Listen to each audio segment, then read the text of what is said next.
Ooh, I get the sultry voice. How are you? I'm well. How are you? Good, good. I heard you were on Just Frankly last night. Is that right? Yeah, quite frankly. Quite frankly, quite frankly. Yeah. Do you listen How- to that show? No, Okay. but that doesn't mean that I wouldn't like it, or probably you don't think highly of it. I don't listen to much stuff. Yeah, I get it. I'm So, similar. How'd you but hear this? somebody from my chat told me about it. How was it? Was it good? It was good. He really put me on the spot. But it was good. And I get to come back next month. What did he put you on the spot with? We were talking about language and which words mean the opposite of what they think they mean, such that we're kind of perving our quantum field. And I used the example of share meaning to violently divide. But then I kept using the word share because in like my laundry list of to-dos, I still have yet to hone in on the just right upgrade for share. So I got kind of tripped up on that. Well, what would be the just right upgrade? I mean, the thing is it's so contextual, right? So if I'm offering you, please pass this around to other people at the table. If we're talking about food, if we're talking about a podcast, please send this to your friends and family. Like, it's still a bit clunky. I feel like we need a new word altogether. So are you equating share with shear, like shearing something? Well, that's its etymological roots. And part of the way that I work with language is the coding and the etymology, and how that's coding our collective field, even when we're not aware of it. Like government meaning mind control. Right. Yeah. Interesting. This is the one thing that I think the feminists kind of got right, is the language thing. Ooh, in what way? Because they were like one of the first, I guess, would they be postmodern? I don't know, but they were one of the first groups to look at how language was used. I mean, so it comes out of critical theory, obviously. Right. But they're the ones that like, well, look, it's his story, right? Coming from the feminist perspective. So I had a girlfriend in college who was a feminist, but I didn't mind her. She was the one that kind of got me switched on to the language thing. Yeah, So. There's some, I feel like it's case by case, but there are larger pieces. Like, I know someone in town, she doesn't offer mentorship, she offers femtorship. Right. That's and a little over the top. Yeah, I kind of roll my eyes at that, because men actually means mind. And it's a little bit clunky, and it just feels like we're dithering with like such insignificant trifles. And I realize as I'm saying that, like, language is everything, and that's my focus of study. But sometimes I feel like we can take it to these extremes when it comes to the gendering and non-gendering of language. Like, I don't really care about history or mentorship, or if examples in books are he and him, like that doesn't spin me out. Right. No, you're at another level with it. So thanks. So I see you've been playing in the Facebook realm and enjoying it.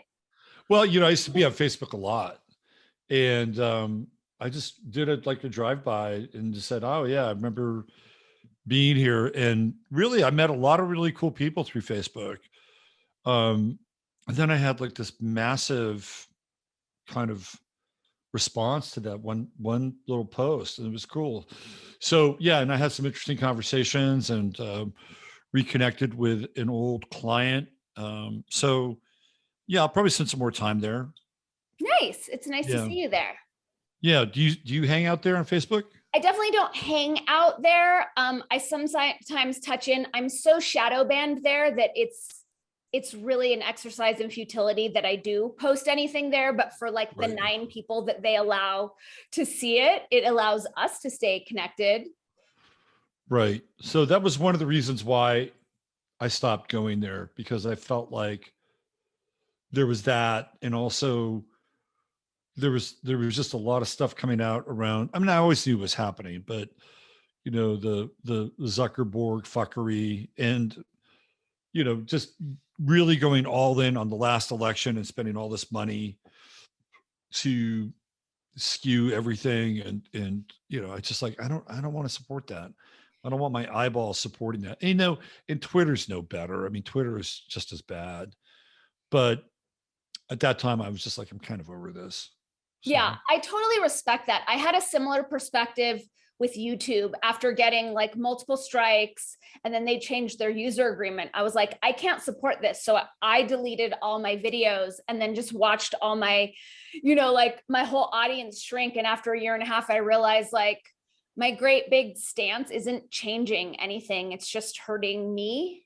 It's frustrating, because I feel a little bit out of integrity in engaging these platforms. And I don't understand why we don't have class action suits going with all of us content creators who are being completely fucked over by them breaking our terms of agreement. Right. I mean, yeah, it'd be interesting to see how a court would rule on something like that. And how long it would take too, right? Because they could just roll this thing out 2 years, 3 years. Yeah, totally. I keep my screenshots and like all of my attempts at getting customer support just in case that someday happens. I'm not litigious myself, so I don't really want to engage that process. And I don't think the judicial system is any more ethical than big tech. Yep. Yeah. No, I totally agree. I mean, that's why I just set out to do my own platform. Yeah. And how's that working for you?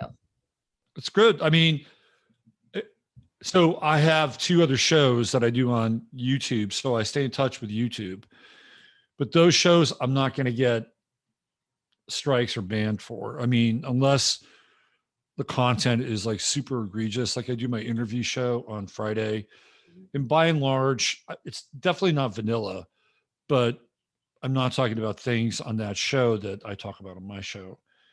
And the Sunday night show is astrology. And I've had some strikes on that, but again, I'm not going to get banned for it. So, I try to continue to build what I'm doing through YouTube. And I also convert my daily show into a podcast. So I'm trying to reach podcast listeners too. I'm doing the same. It's okay. I mean, my stats are pretty similar. Like I'll get between 500 and 900 people listening on one of my videos, but those are 500 and 900 dedicated people, right? Those are dedicated people. And what do you want to have, I don't know, 30,000 people watching your video and maybe 10% giving a shit or 5% giving a shit? Or do you want to have like 1,000 people that are really into it and support you by subbing? And I'll take the latter model. Yeah, I'm the same. Like after I left YouTube, I moved over to BitChute, and I only have a couple hundred followers there, but like I'll get like a couple hundred views on every video. Like they're really devoted and they really care. And so that's more meaningful. Yeah. Yeah. It's like, if you have 20 people that are really, really impactful and powerful, those 20 people are worth 1,000 people. Yeah. Super fans, Seth Godin super fans. Yeah. But even just, there's that. And just, like theoretically there were 12 apostles, right? Yep. Well, there weren't 5,000 apostles. Right. There were 12. Right. Those 12 probably equaled 5,000. Right. So I think there's something to be said for the quality in the, in the distillation of those people versus, the shotgun effect and just having a lot of people. Yeah, I agree. So I know that we spoke only a month ago, and the reason why I wanted to have you back so quickly was because I felt like we barely scratched the surface of the larger conversation about the they, and like to really dive in and dial in who the they are.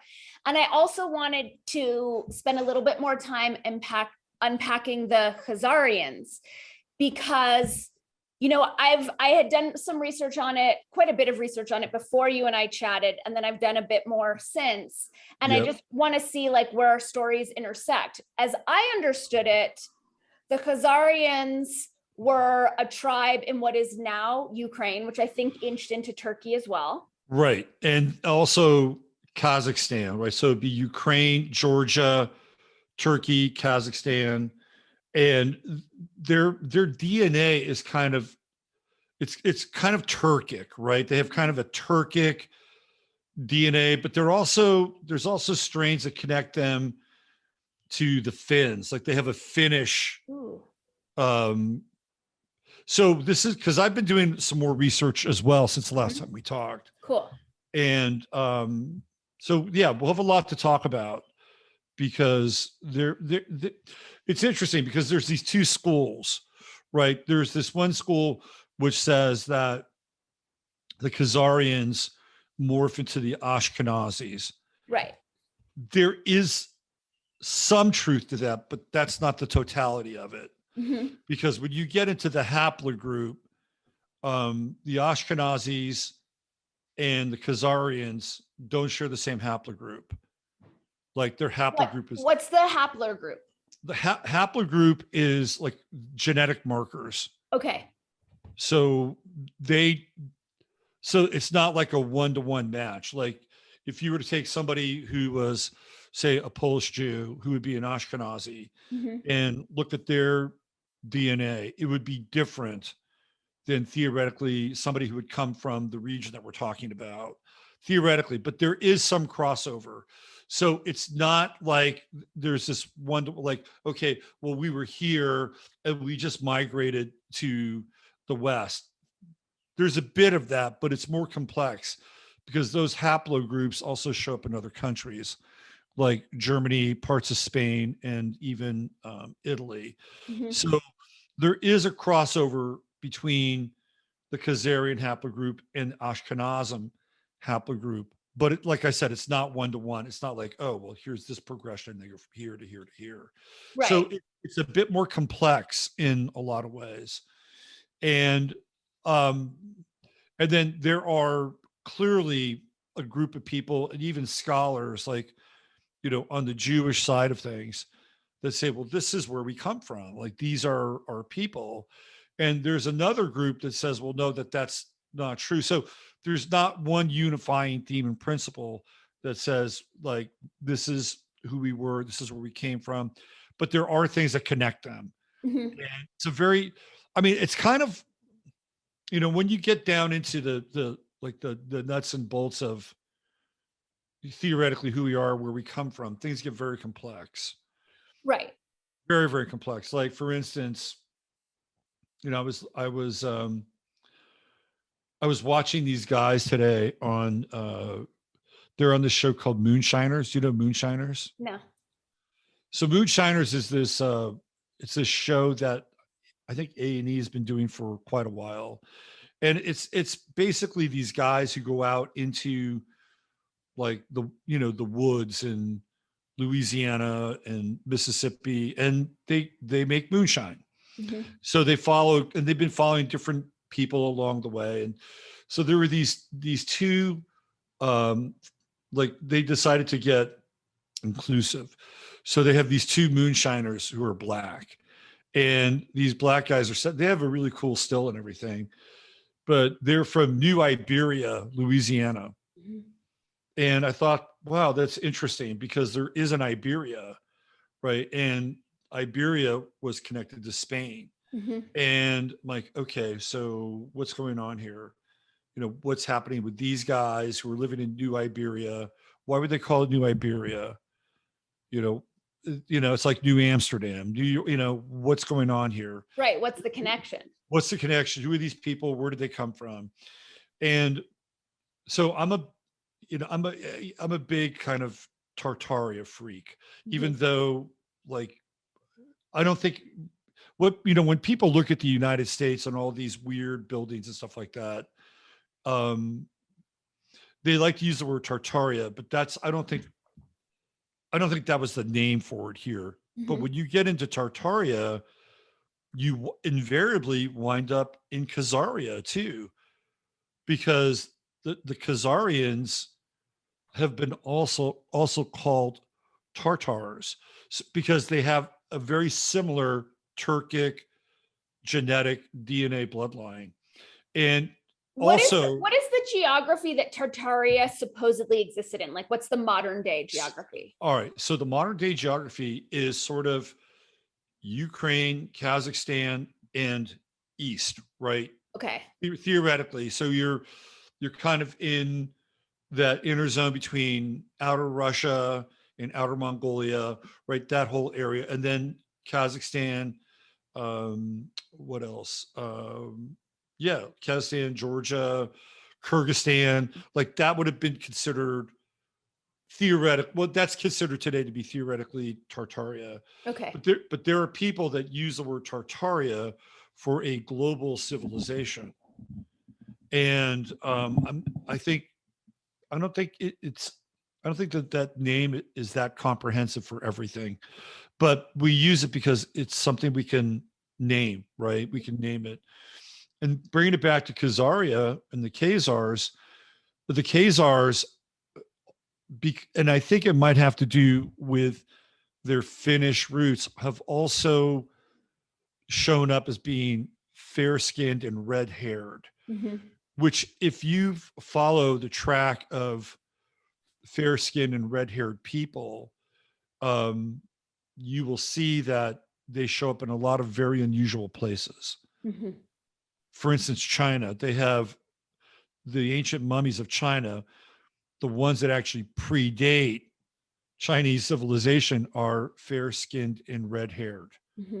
You'll find fair skinned and red haired people amongst the Cherokee, right? You'll find fair skinned and red haired people in places like New Zealand.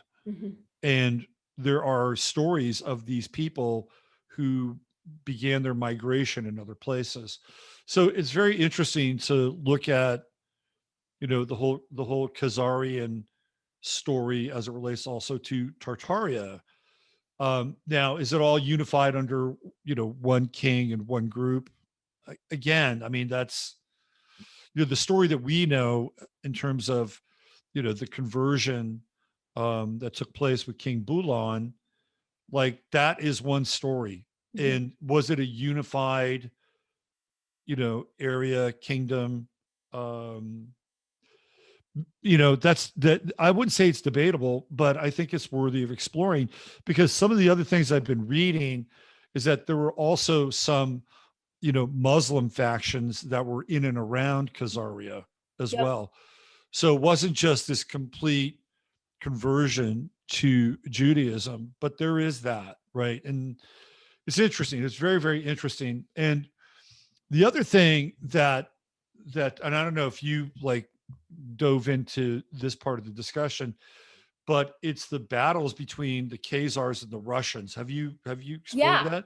Yeah. And so for me, like when all this stuff started to blow up over the past few months with Russia and Ukraine, my immediate thought was like, oh, this is that thing, because as I understand it, the then head of the Khazarian tribe, who was ostensibly a Rothschild, swore to take revenge on Russia. And I know that a lot of those players play the really long game. So that was how I'd heard it. So if we will, believe the dates and the calendar and the timeline, the Khazarians defeated, I believe they call it Kievan Rus, which is the early term for Russians. Right. And the Russians were defeated 100 years later. I believe it was 800 AD, and then 100 years later in 900 AD, the Russians defeated the Kazars and retook that area. And then eventually in the early early 1900s, like 1911, 1912, 1913, we have the beginning of the Bolshevik takeover of Russia, which theoretically is like another iteration of this battle, right? Right. And that these were the agents of the Khazars who wanted to retake Russia again, which they did Right. in 1917. And this, and they held serve in Russia for a while. And now we have Putin theoretically again coming in and wanting certain territory back. Because if you go to what was it, 2014, as Russia regains their territory after they become independent, now you have the Newlands and the Kagans, which we talked about last time, short for Kaganovich. They're like, we're going to take this place. We want it back. And so again, it's this battle between the Khazarians and what they call the Kievan Rus. So they go in 2014 and they run a coup and they take it back. And I don't think at that time, I don't think Russia had the wherewithal to deal with them. And so they're like, okay, well, we'll play the long game and we'll make sure that we get Crimea, which is what they did. Right. And Crimea voted, they're like, hey, we want to be a part of Russia. We don't want to be a part of this other group. Right. So they said yes. And then they've been on this turf war for, what is it, Donbass and Lunetsk, right? And so that's on the other side of this river that separates Ukraine. And now they're back again, right? They're engaged in this struggle, which they've theoretically been in since 800 AD. Right. And the Khazarians, and both the Khazarians and the Soviets were very good at infiltration, infiltrating the military industrial complex, the banking systems. And both of them have had their fingers in American life for a while. Right. So this is the other thing too, is that apparently the first Russian Orthodox church was in Kiev. And,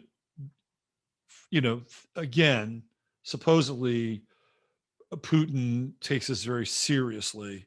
And the liberation of Kiev, because of its relationship with the Russian Orthodox Church, is something that he is supposedly invested in. But then you see him running around, with the Chabad people all the time. And they've got a very different agenda. So you never really know where Putin is coming from. Do you have a sense? Do you get a feeling? Like, is he working for the forces of good? I think he's doing everything to support his position and the position of the Russian people. And if you want to consider that the forces of good, I'm not anti-Russia, I'm not anti-Putin, but I'm also not pro-Putin either, because a lot of people think of him as the great white hope and the white savior, and he's going to take on the Rothschilds and he's going to end, he's going to do what Donald Trump couldn't do, right? Right. And I don't really believe that, because if you look at what's happened, everything that supposedly was done against the Russians has benefited them. The ruble is stronger, right, than it's been. I think that the whole story gets twisty-turny when we remember that Ukraine used to be called Rus, like that used to be Russia, and that Russia at some point took the name. So in terms of just keeping the story straight, it's hard to tell. Right. It was called Kievan Rus. That was the name. And then Russia did take the name. Right. Yeah. Right. So as I understood it, the Khazars were like a satanic blood sacrifice cult. And then when the Russian president said, enough with this, you need to pick a legit religion, and because the Muslims and the Christians had their big battle going on, that they chose to be Ashkenazi Jews and yet continued to practice their blood sacrifice Satanism, thus giving the Ashkenazi Jews a really bad rep. Does that line up with what you know about? Because I know before you'd mentioned some sort of like lingam worshiping religion, and I wasn't sure if that was quite the same. Well, that's an interesting question. I would say that there are these weird parallel kind of tracks going on, because there's a type of shamanism that the Khazarians have been, like, it all depends on who's telling the story, right? Right. Like whose version of history is it? Right. One version of history links them to a type of shamanism that you would find like in the Sami culture, who you would find in a place like Finland. Mm-hmm. Another person telling the story would give you a much darker version of that, Mm-hmm. that it's not just, working with the seasons and the solstices and the equinoxes and herbs and drumming, right? I mean, things that we would associate with that particular group in that part of the world, but it becomes much darker, and that there would be things like the sacrifice of animals, people. So again, a lot of it depends on who's telling the story, but we know that they were not Christian, right? They were not Christian. They were not Muslim. They were not Jewish. They had animist practices, and more than likely they were phallus worshipers, Mm-hmm. because that is a theme through the pagan world. Mm-hmm. Whether it's like a Morris dance, which is a fertility dance around a pole. What do you think the pole is? Right. Right. So it's not uncommon. It's just to the degree that they would, have their practice. But then you get into some characters later on who definitely fall into a camp where they change traditional Judaism. Mm-hmm. And that's when you get into Sabotage V, right? And Jacob Frank. Okay. Like these two people, these two characters are, they get into what is it? The Zohar. They're very into the Zohar. Mm-hmm. And I don't have any direct experience with the Zohar, but from what I understand, it is very much connected to like Babylonian magic and the summoning of the dead and summoning of spirits and circles, right? This is what the Zohar is about. So they're both very into the Zohar, and they're both very into intense sexual practice, Mm-hmm. right? So they're into um, uh, uh, polygamy. They're into polygamy. They're into orgies, and you can see like the roots of Chabad in this group, Mm-hmm. because part of their epistemology is that they're supposed to create the conditions of their lives, which are deplorable, Mm-hmm. right? They need to be deplorable because their degree of being deplorable will be equal to their degree of redemption. So they'll indulge in things like polygamy, and they'll indulge in these orgiastic kinds of practices because it's counter to what the religion of the day was telling them to do.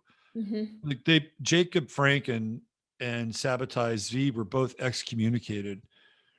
And Sabotage V, I think, writes his most important doctrine in 1666. Mm-hmm. So this is a group that definitely falls, and they're not connected, by the way. They're separated, I think, by maybe about 100 years. Mm-hmm. But both of them, and if I'm not mistaken, I think it's Jacob Frank who winds up back in that region of like northern Turkey. He winds up back there, right? That's where he eventually, because I think it's Jacob Frank that has to become a Muslim. He has to become a Muslim in order to like save himself. but he does it, and he's actually lives, I guess, a pretty good life after, because they were going to string these guys up. And they both got excommunicated by the Jewish faith. The rabbis were like, you guys are vile, right? We don't want any part of you. So they excommunicate both of them. But you can see that the roots of Chabad are with both of these characters, because that's the kind of the foundation of Chabad. Like, the world has to be worse than it is now so it can be cleansed. And part of the creation of that is there's a worldly salvation, which is, what is it, tikkun olam. Tikkun olam is the worldly salvation, right? But then there's also the personal salvation. So the two are connected. And is this coming out of legit Judaism, or is this coming out of like no, I don't think so. I don't think it, no, I think it's coming out of this thing with the Zohar. Okay. And the Zohar is definitely a heretical tract. And the Zohar is connected to, again, this Babylonian sacrificial. This is where there's this tie-in, right? Right. Because if you go into the sort of the dark annals of Babylon, you'll find a lot of the same things. You'll find the phallus worship. You'll definitely find the sacrifice of animals. You'll find the sacrifice of children, right? And there's when you get to this day, right, in circumcision, there are some moils who will practice a circumcision, and then they will suck the blood off of the penis. Yeah. Of the young circumcised male. That's like the interface, right? You're not sacrificing the child, but you're sacrificing part of the child. You're sacrificing the foreskin, and then it's a blood ritual, right? So there are these things that are, there are these crossovers. Can we say, well, this person went from, this part of Ukraine down through Georgia, through like northern Iran, and into what we would call contemporary Israel? I know, like, I don't know. I don't have like the person in the migration route, but clearly there are things that connect these various cultures. And you have these characters like Jacob Frank and Sabbatai Zvi, who they're heretics. Like, they are in their heretical adaptation of Judaism, you can find some of the practices that would be evident in places like Babylon and potentially Khazaria, pre-Judaism, or even in other parts of Khazaria pre-Islam, right? So there are those things that do connect them. And those two characters are very, very important. And when you look at sort of the modern day representation of who those people are, and I would say that in the United States, they're not even really part of the government, but they're heavily influenced government. You go back to somebody like, Victoria Nuland or the Kagans, right? Because they're from that area. Yeah. And do they indulge in these practices? I don't know. But I do know that they were involved in 9/11. And 9/11 is sacrificial. Well, and then there's also the Clintons and their involvement in Ukraine a few years back, like that. Yeah, well, they were the champions of the neocons. They liked the neocons. Every administration has loved the neocons, except for Trump. Trump was not a huge supporter of the neocons, although he had to take on John Bolton, who was a neocon in the Bush administration. But I think he had to do that as a payback, not because he had any good feeling for John Bolton. But Trump is a Chabadist. His children are Chabadists. And how are you defining a Chabadist? Well, they support the Chabad temples. I mean, they give money to the Chabad temples.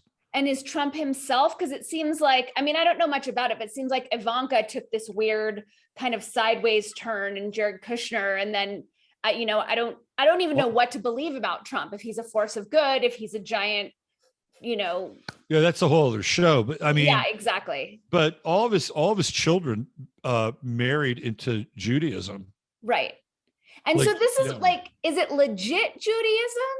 Like that's kind Well, of my what do we confusion. call legit Judaism now? What Right, is the because there's this, definition of that? well, I think that's not this Ashkenazi Khazarian lineage that kind of takes the hit for everything terrible that ever happens on the planet. So I think if you want to go into, there may be some people that might disagree with me on this, Mhm. but if you wanted to go into legit, what we'd call legit Judaism, you'd probably have to go into the Essenes, Mhm. and you would have to. That's how far back you'd have to go, Yep.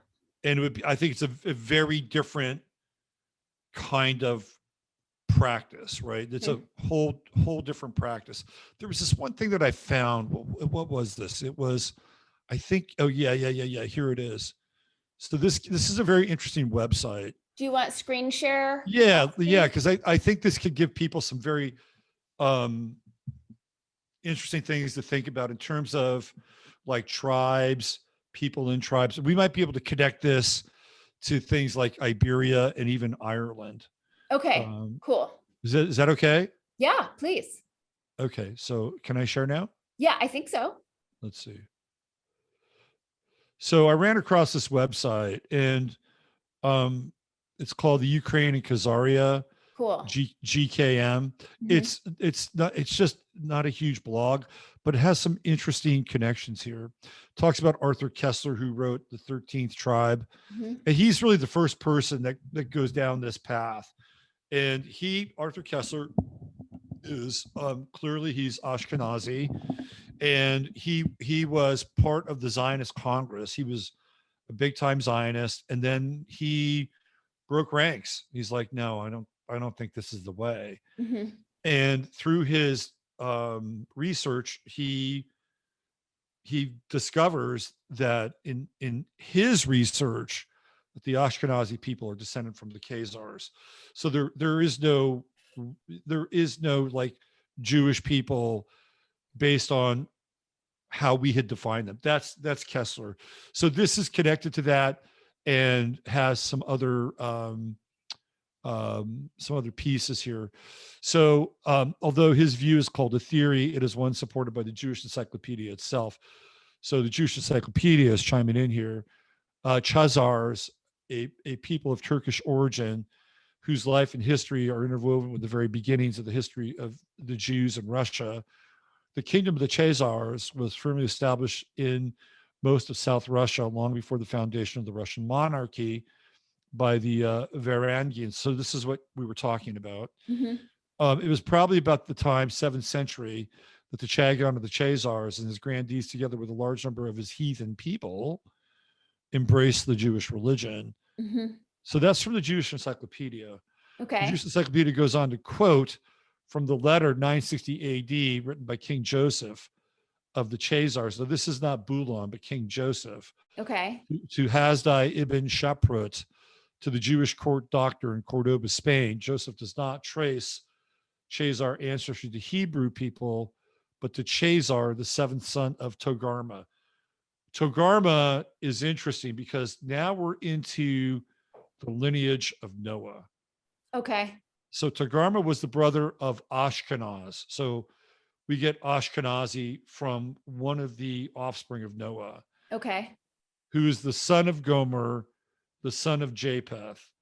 Gomer himself is not to be confused with Hosea's Gomer, was the brother of Magog, Mesech, and Tubal. These, along with Togarma himself, are the names prominent in Ezekiel 38 and 39, where we find them invading the land of Israel. The Khazars today make up the Eastern European Jews known as Ashkenazim, named after Togarma's brother, right? So we see his brother here, Ashkenaz.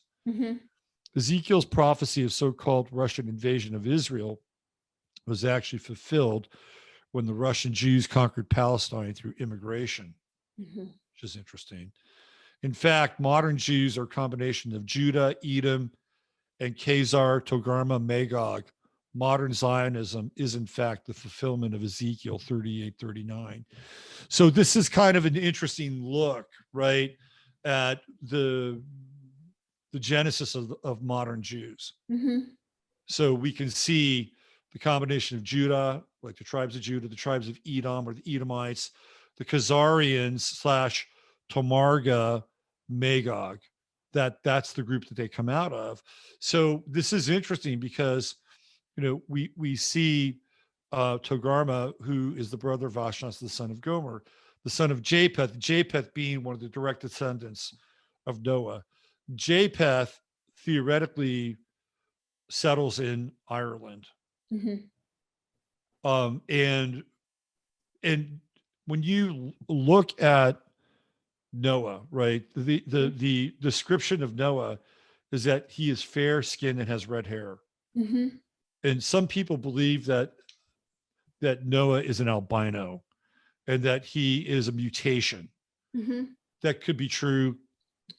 I'm not going to put my life savings on that, Mm-hmm. but it's an interesting thing to think about, right? Like he's this mutation that everybody before him is very dark, Mm-hmm.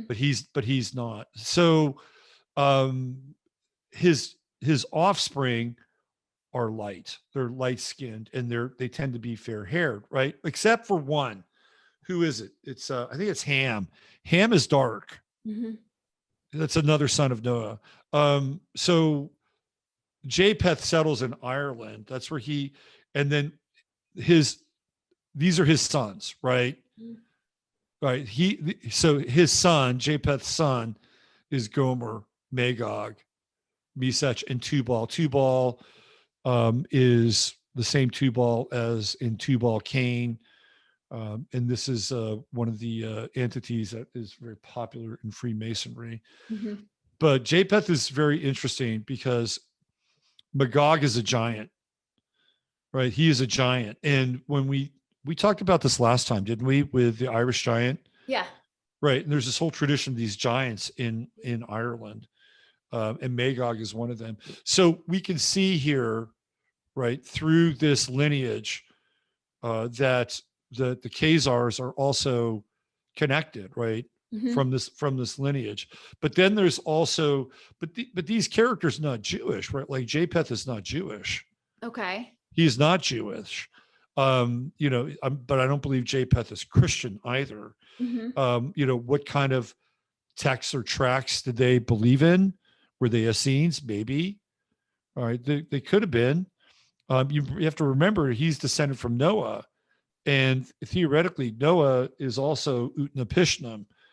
And Utnapishtim is connected to Enlil and Enki and the whole Sumerian story, Mm-hmm. right? So what are they really onto? Like, what do they really study? What is their knowledge base? I don't believe it's Christianity because this is all pre-Christian. Exactly. These are pre-Christian entities. Now, Noah is part of the Old Testament, but he's not studying the Old Testament. Okay. Right. Like he's living the Old Testament. Right.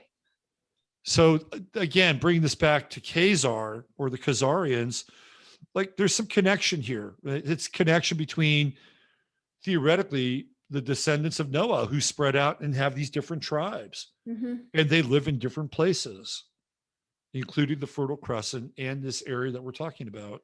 Mm-hmm. And then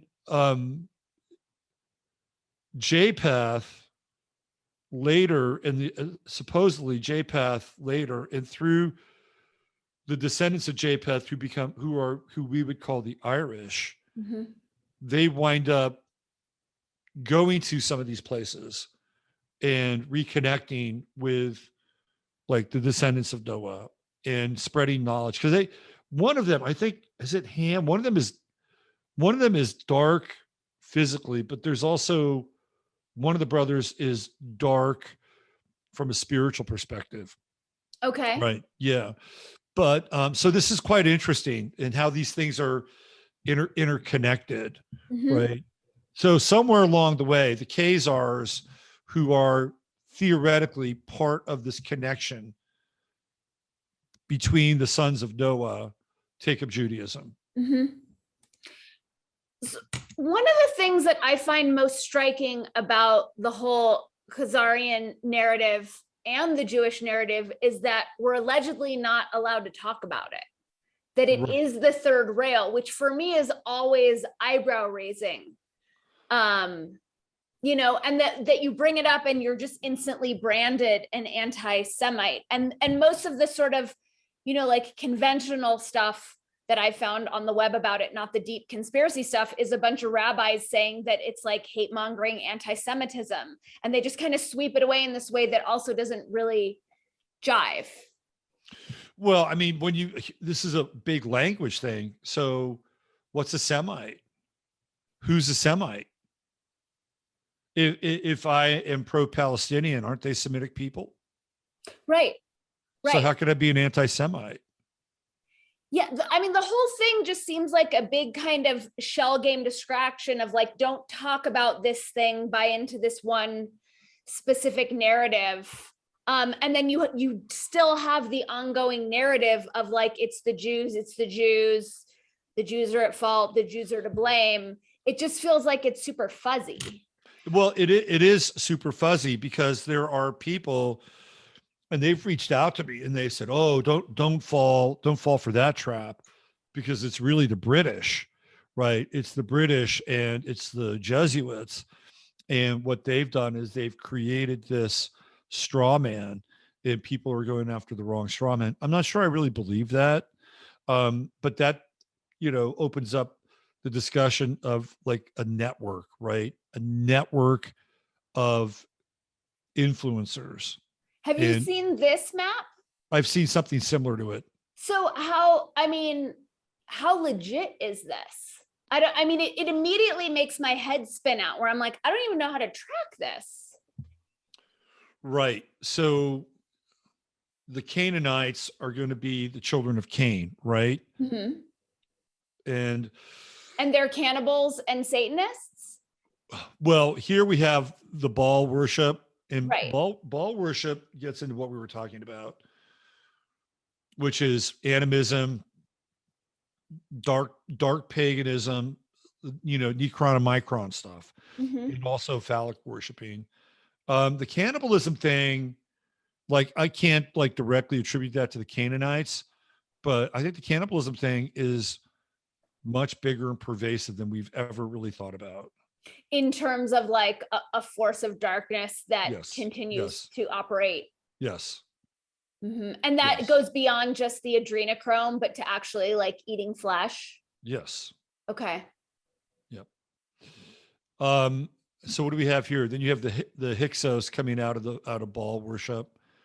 Can we? I want to go back to the cannibalism, if I could, for a minute, just because the more that I learn about it, and that cannibalism is part of it, and adrenochrome is part of it, and Baal worship is part of it, is like, how does this realm even work without that overlay? You know, like how do we function? That's a real. I think that's a really good question, right? I mean, are these all the mechanisms that keep this realm kind of operating at that level? Yeah, exactly. Yeah. I mean, that's a really good question. And I threw this out on Twitter a couple of days ago, and my question was, well, let's say these people, whatever they are, these entities, whatever they are, let's just say one day they vanished, and we just all kind of are looking around, like, where did they go? Right. Like, what would this place be like? How would we operate it? Exactly. Yeah. I wonder if the laws of nature would even be the same. You know, but just because for how long these entities have been running the world with these, these rituals and these sacrifices, like, I'm very curious to know about that. Mm-hmm. Would gravity shift? Well, wouldn't it be like an interesting thing to find out about? I mean, I would love to see it in this lifetime. Me too. So this is the network. Yeah. So this is interesting. This is really, so here you have the paganism that connects the Romans and the Khazars, right? This whole paganistic thing, polytheistic, worshiping various gods.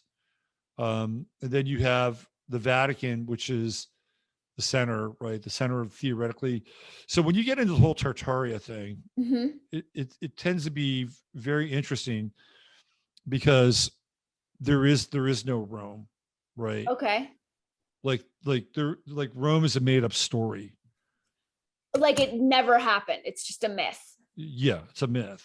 Okay. So this is where we get into this guy Scaliger, which we sort of touched on last time. Mm-hmm. And Scaliger, so what's interesting about Scaliger and Anatoly Fomenko, who wrote all these books about the new time. Mm-hmm. And Fomenko, he's still alive, by the way. He was a mathematician and he was drafted by the KGB. Okay. And he was told by the KGB to monitor news clippings coming out of the West. Mm-hmm. So United States, England, blah, blah, blah, right?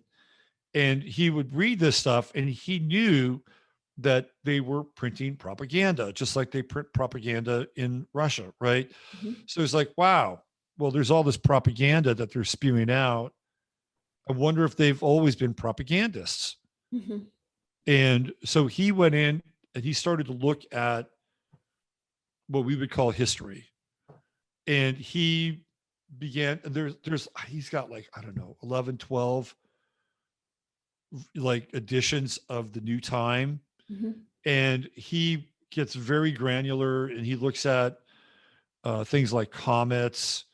And he basically, so I think Fomenko is interesting, but I'm also wary of him because he at that time he's Russian, he works for the KGB, and his version of history is that everything is Russia.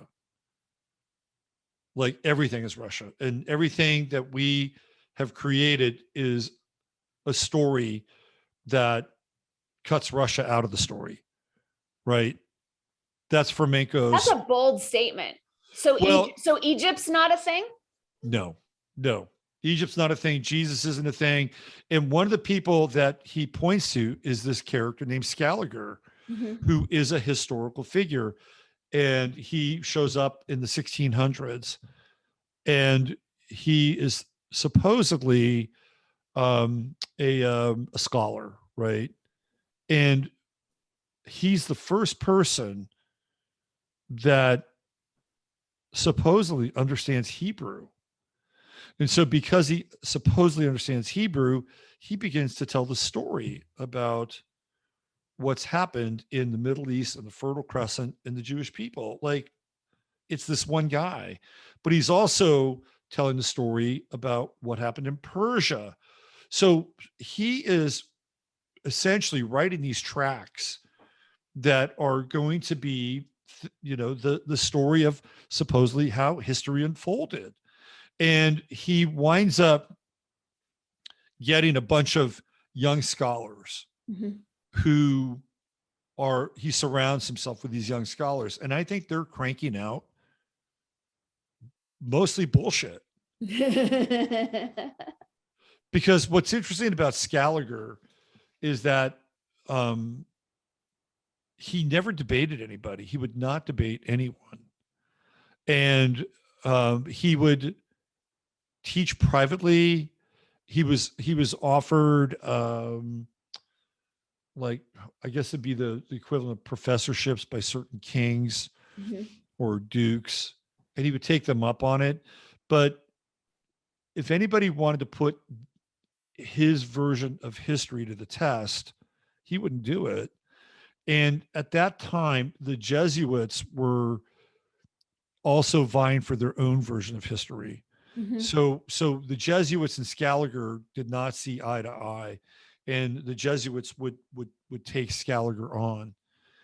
And what's interesting about Scaliger is that one of his descendants is Edward Bernays, and not very far down the line, we're talking about, I think it's 2 generations, maybe 3. I think it's 3 generations of Bernays shows up. Okay. So what do we know about Bernays? Well, Bernays is one of the founders of Tavistock, right? And yeah. Bernays is one of the creators of the 20th century. Like the whole propaganda sitch. Right. Like we don't have bacon and eggs if it's not for Bernays. Mm-hmm.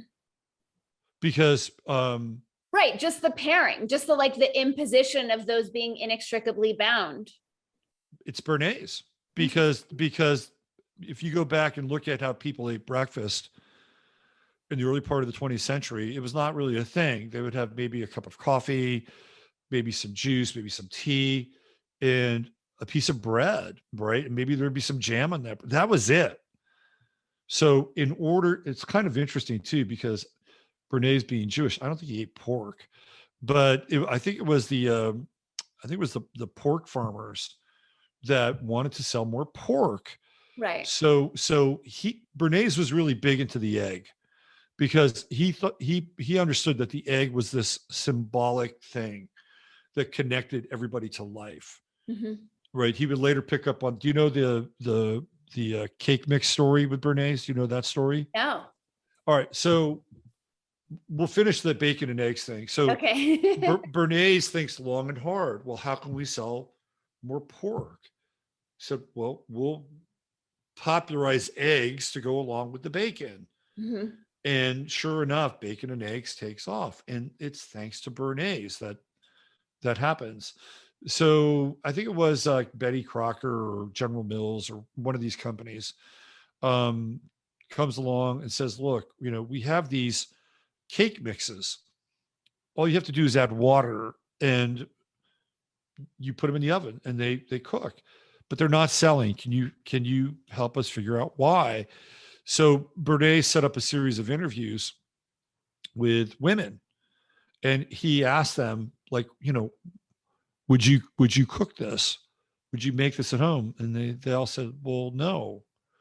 Well, why not? Well, we'd feel guilty. Well, why would you feel guilty? Because we're not doing it from scratch. Mm-hmm. So Bernays said, well, if you were to make a thing, what would you use from scratch? And a number of them said, well, we would use an egg. So Bernays said, oh, well, let's do this. What if you added an egg to this mixture? They'd be like, oh, well, yeah, we might be able to do that, because they wanted to be involved. Right. So Bernays told, General Mills, General Foods or whatever, Betty Crocker, tell them to add an egg, put an egg on the recipe box and you'll be fine. Because he also knew that egg was connected to their femininity, their idea of being a woman.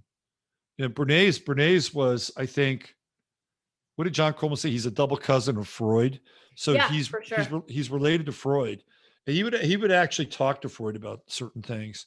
Yeah. So just by adding the egg and putting it on the directions of the box, they sold the cake mix, right?